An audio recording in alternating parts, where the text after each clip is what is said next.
अगर मैं आपसे पूछूं कि इस बंदर की इंटरनेट पे फोटो आप कितने ही खरीदेंगे, तो कहीं ना कहीं आपका यही जवाब होगा, ये फोटो खरीदनी ही क्यों है, ये फोटो इंटरनेट पे है ना, या तो इसे डाउनलोड कर लो या इसका स्क्रीनशॉट ले लो। ये सुनकर शायद आप हैरान रह जाएंगे कि इस बंदर की फोटो की कीमत 1 करोड़ रुपए से ज्यादा की है और इस चलती हुई बिल्ली की फोटो की कीमत 4.5 करोड़ रुपए है और ट्विटर का पहला ट्वीट 22 करोड़ रुपए में बिका था। अमिताभ बच्चन का ये फोटो 7 करोड़ रुपए का है और हद तो तब हो गई जब ये आर्ट वर्क की डिजिटल कॉपी 500 करोड़ रुपए की बिकी, वो भी खरीदी एक इंडियन ओरिजिन बिजनेसमैन ने जिनका नाम है Vighnesh Sundaresan.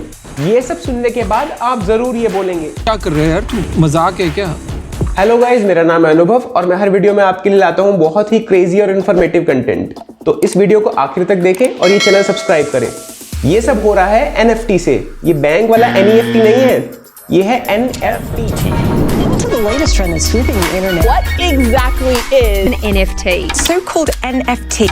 Does that stand for not safe for work? What does this mean? Why would you pay for an NFT when you can look at it for free? I'm just fascinated by it, all of it. NFT की full form है non fungible token.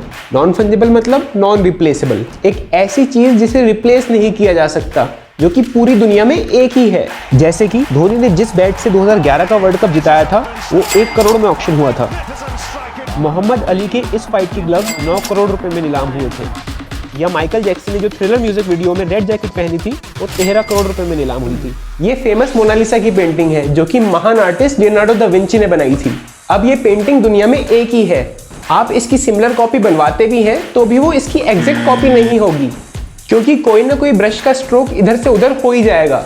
मतलब ये भी non replaceable है, मतलब non fungible है। जैसे जैसे पूरी दुनिया डिजिटल होती जा रही है वैसे वैसे सब कुछ डिजिटल होने लग रहा है। एग्जाम्पल के लिए, अगर आप कोई पेंटिंग बनाते हैं, या आप कोई राइटर हैं जो कोई कविता या शायरी लिखते हैं, या आप कोई सॉन्ग कंपोज करते हैं, तो क्या प्रूफ है वो सॉन्ग, कविता, शायरी या पेंटिंग आपकी है? आप एक बार उसे इंटरनेट पर डालेंगे और उसकी दर्जनों कॉपियां हो जाएंगी और फिर पता लगाना बहुत मुश्किल होगा कि कौन सा ओरिजिनल है और कौन सा कॉपीड।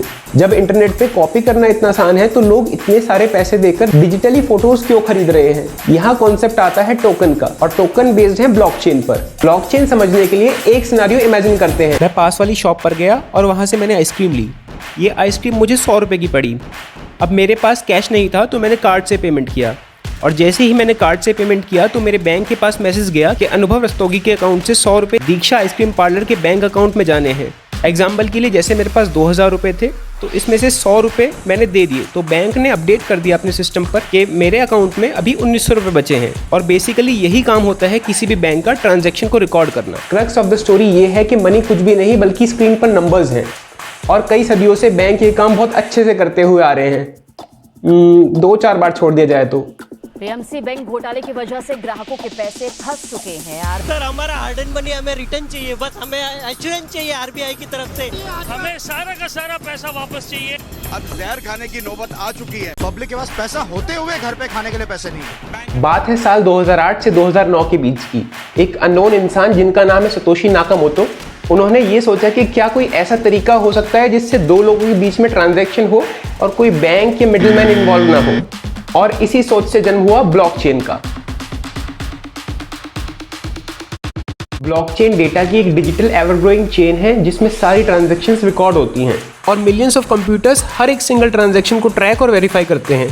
जरा सोचिए दुनिया में कितना करप्शन होता है और ब्लैक मनी के बहुत सारे ट्रांजैक्शन होते हैं, और ये ट्रांजैक्शन का रिकॉर्ड कहीं ना कहीं किसी न किसी डेटाबेस में तो स्टोर होता होगा। हम ना तो उस डेटाबेस को देख सकते हैं और उस डेटाबेस का एडमिन या कहीं तो बैंक या इंस्टीट्यूशन उसको चेंज भी कर सकता है, क्योंकि ये सब प्राइवेटली रिकॉर्ड होता है। बल्कि ब्लॉकचेन में हर ट्रांजैक्शन पब्लिकली रिकॉर्ड होती है और इन ट्रांजैक्शन को कोई चेंज या डिलीट नहीं कर सकता। अब जैसे मैं वो आइसक्रीम वाला ट्रांजैक्शन ब्लॉकचेन पे करूँ, मतलब क्रिप्टो करेंसी यूज करके करूँ, तो मिलियंस ऑफ कंप्यूटर्स ये ट्रैक करेंगे कि मेरे पास 100 रुपये हैं कि नहीं, और इसी बेसिस पे ट्रांजैक्शन अप्रूव या डिसअप्रूव होगी।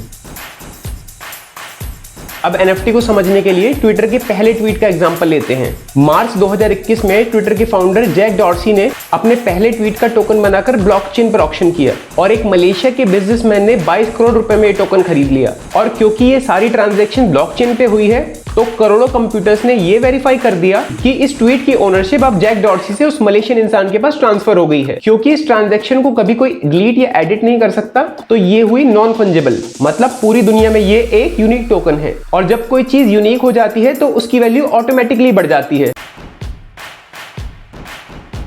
किसी भी NFT में इन्वेस्टमेंट करने से पहले ये बातें जाननी बहुत जरूरी है कि लोग किन रीजन से NFT खरीद रहे हैं। पहला रीजन, सेलिब्रिटी फैक्टर। जैसे कि अमिताभ बच्चन और अदर एक्टर्स, जितने भी ये लोग NFT निकालेंगे तो उनके फैंस चाहेंगे कि उनके NFT खरीदना। दूसरा रीजन, अभी तक लोग एंटीक सिक्के, पुरानी करेंसीज कलेक्ट करते थे। अब NFT में भी लोग फोमो की वजह से, यानी फियर ऑफ मिसिंग आउट की वजह से NFTs खरीद रहे हैं। तीसरा रीजन है फ्लिपिंग, NFTs को सस्ते में खरीद के और हायर प्राइस पे बेच के प्रॉफिट कमाने के लिए। क्योंकि NFT अभी एक नया मार्केट है, तो हो सकता है अभी NFT की सारी वैल्यूज बहुत हाई पे हो, तो इसमें कोई भी इन्वेस्टमेंट करना बहुत रिस्की होगा। मगर अगर आप एक आर्ट डिजिटली बना सकते हैं तो आप अपनी आर्ट की NFT बनाकर उसे सेल कर NFT का एक्सपीरियंस जरूर ले सकते हैं। अगर आपको इस वीडियो से कुछ भी नया सीखने को मिला हो तो प्लीज लाइक और शेयर करें और इस चैनल को सब्सक्राइब करें।